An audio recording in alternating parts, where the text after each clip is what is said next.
for the earlier part of the hearing when members were asking Secretary Vilsack questions, because I think it puts into political perspective why we have failed for 36 years to pass any immigration reform bills.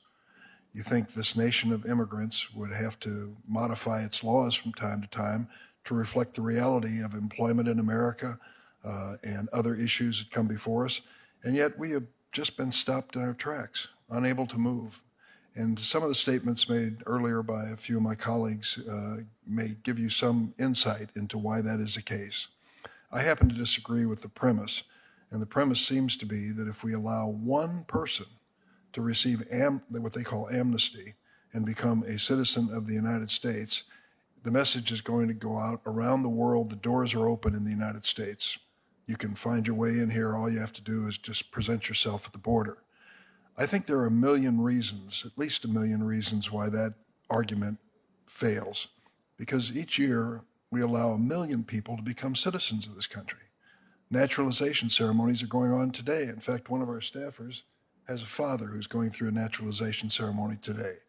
So 1 million newcomers to America show up regularly. That's just part of who we are. And yet that doesn't send the message to the whole world that the doors are wide open. Many people have struggled their whole lifetime to be eligible for citizenship. Mr. Rodriguez, you know these workers better than anybody. Tell me what you think about the argument about amnesty and the fact that we're dealing with diseased, terrorist drug runners who are going to come to this country and make it weaker and worse.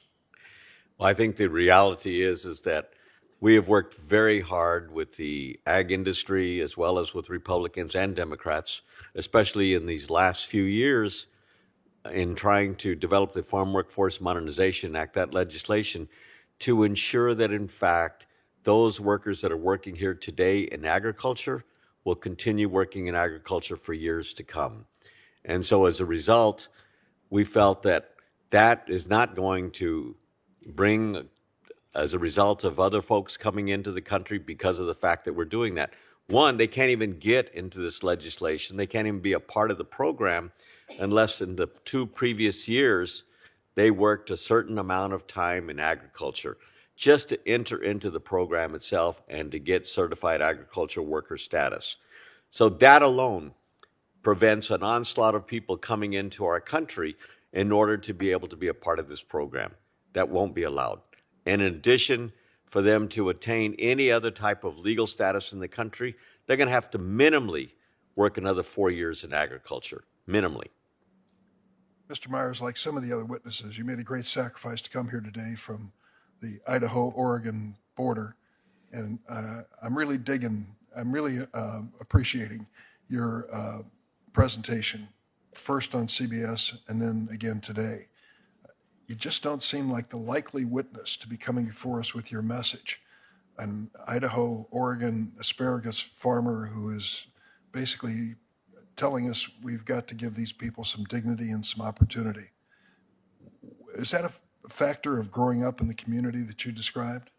Absolutely, it's a factor that I've been privileged to live in. And lots of folks think of homogenous small towns. We have a multicultural and a very diverse group of people that live in my hometown. And that growing up, that appreciation, that love that we have for one another has formed, my opinion of a lot of things. And I will add the personal experiences that I've seen with those trying to work towards DACA or with employees or with schoolmates, and the reality of the immigration system, their circumstances, and what the results were and the consequences of decisions that others made for them.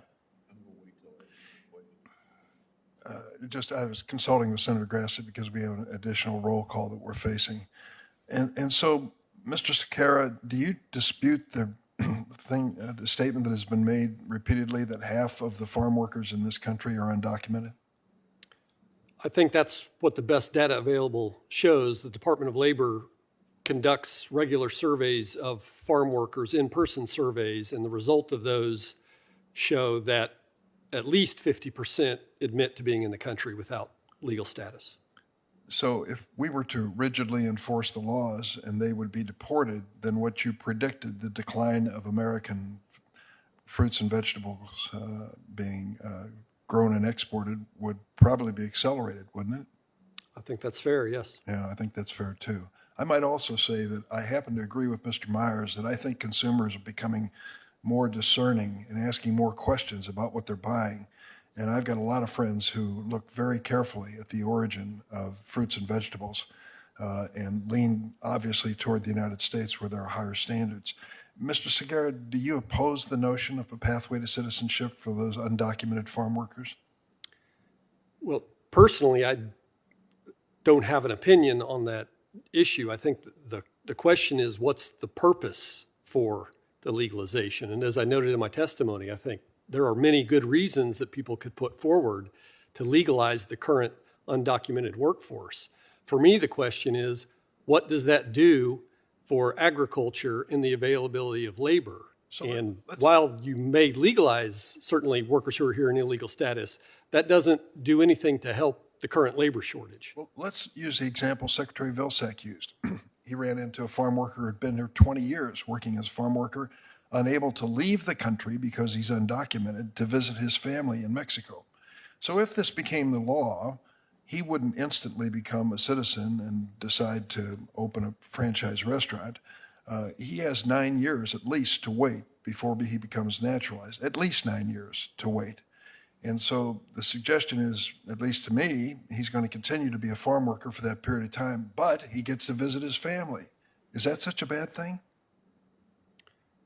Well, again, Senator, that's a question for this body to decide. I look at this issue from the perspective of my clients and the agricultural workforce. And these people are working currently in agriculture, performing very difficult jobs, and certainly many of them without legal status.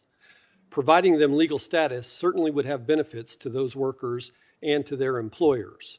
But again, that doesn't help larger agricultural problem of labor shortages. And that can only be done through a reform of the visa program. The person that you mentioned, I don't think that's an uncommon story. Many people have come across the border without authorization and have essentially become trapped in the U.S. because of a failure of the visa system.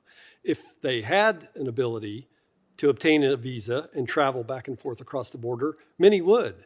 From what my clients tell me, most farm workers aren't interested in becoming U.S. citizens. They want legal status to come here and work because they can earn 16 times more than they can earn at home. That was a shocking number that I heard from you, Mr. Myers, $150 a day? That's what you pay the farm workers, which basically, if you do the math, that's what it turns out to be, as opposed to $8 a day if they're working in Mexico. Senator Grassley. Yeah. First of all, I want to apologize and thank Senator Durbin for introducing my guest. I was supposed to introduce Leon Segura, and